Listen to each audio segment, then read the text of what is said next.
This is an amazing one. Presley says, look, guys, Oshogbo that used to have 72 hours of power supply has now dropped to 15 hours. You're talking about, I mean, some people have 2 hours. Is that per week or?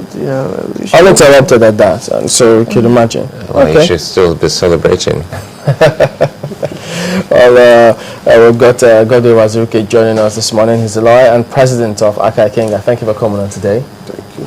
Well, just as we look ahead of this year, already there are some events that have been signposted to happen. You've got, we're expecting that national conference to happen. You have the centenary celebrations. You have 2 state elections also going to happen. It's preparations for 2015 elections. Wow. But in all of this, I mean, the previous guest talked about eventually the judiciary may have to shoulder a lot of responsibility with all these matters. How do you see this playing out? I think 2014, yes, 100 years since the amalgamation, will be a very turbulent year.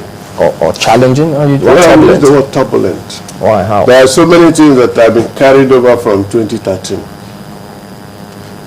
Let's just face it. We had 5 governors. That's a major movement moving to APC.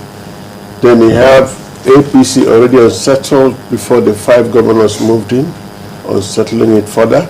Now you have PDP still trying to find out what happened and who is to blame. So in the next 6 months, believe me, there will be a lot of shuffling. In some places, rumbling. Then, of course, the governorship elections coming up. So believe me, 2014 will be a year where some people will say, it's either you do what I say or there will be no Nigeria. What about the National Assembly? Because remember they had, was it 27 or 37 of them that moved to another party, and they say, look, we're counting because we'll have more people move. And then the APC says, look, we will have majority in the National Assembly. In fact, I read an article, someone says, so who do you call the opposition party now? Well, I think we better call a spade a spade. The PDP has never really, in solid terms, had a majority in the lower house, in the House of Reps. Really? Yes.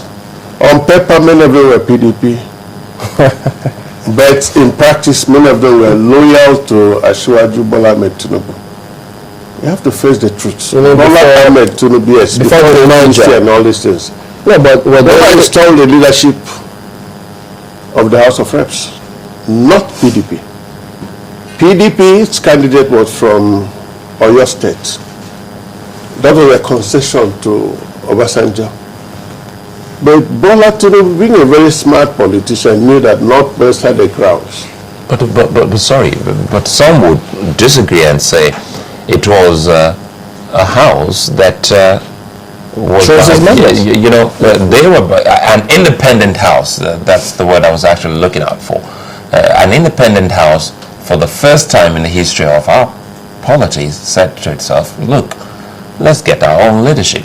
And that was what they did. Well, you're telling us now that Asiwaju Tinubu was the hand who was a hand behind the movement. Listen. Tell us more. Listen. Now, you had Tumbawa. He wasn't even the #1 person there. And nobody really took him seriously. It took a very superior mind to do a calculation that ACN moving in with Northwest will certainly produce the majority. And they did. Whereas PDP was there propping up somebody put forward by Obasanjo, and the man put forward by ACN man was winning. From the word go, the House of Reps has never worked with PDP and has never worked with President Jonathan. It has always been like that. So suddenly those people changing their toga and becoming APC really does not make a difference to the leadership of the House. But you know, the only person who was threatened actually was the Deputy Speaker. The current Deputy Speaker? Yes, because he stuck with Jonathan. But then his relationship with Tumbawa goes back a long way. You know, he was #1 in his own seat, Tumbawa was #2, but this time they exchanged places. So the only issue was what to do. There were other candidates lining up. to replace him. But I think Tumbuwal put his feet down. We have worked together. Let us hold this house. Do you see anything changing? No, I don't see anything changing in the leadership of the House of Reps. In the Senate, there will be no change. What if the Speaker moves to the APC? Good.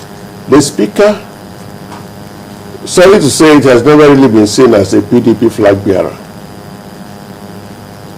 So if he decides to become APC, there will be no difference. I remember that the Constitution says when the Speaker declares a seat vacant because they are crossed. As long as Tumbuwal is there, he will not declare any seat vacant.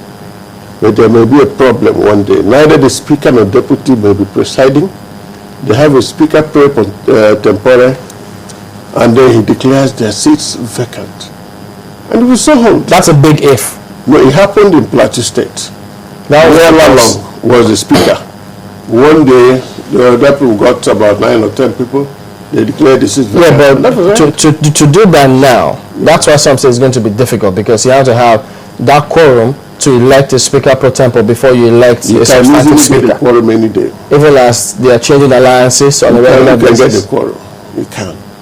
But I don't see it happening in the House of Reps.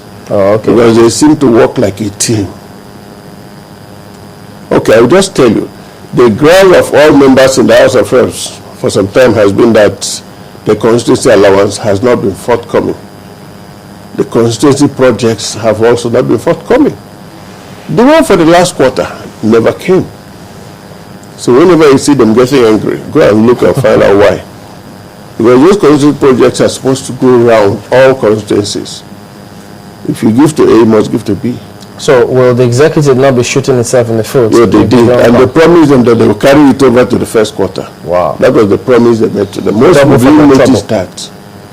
You know, so most of the time the grounds is executive, we are carrying out your own. What about the promises we made to our own people? Otherwise, now it's constituency projects. Now, because now if you look at the House, now 2014, the majority is now with the APC. And I'm trying to put your analysis into perspective now. And one would have thought that some of the officers of the House would have maybe swapped roles. Like majority leader.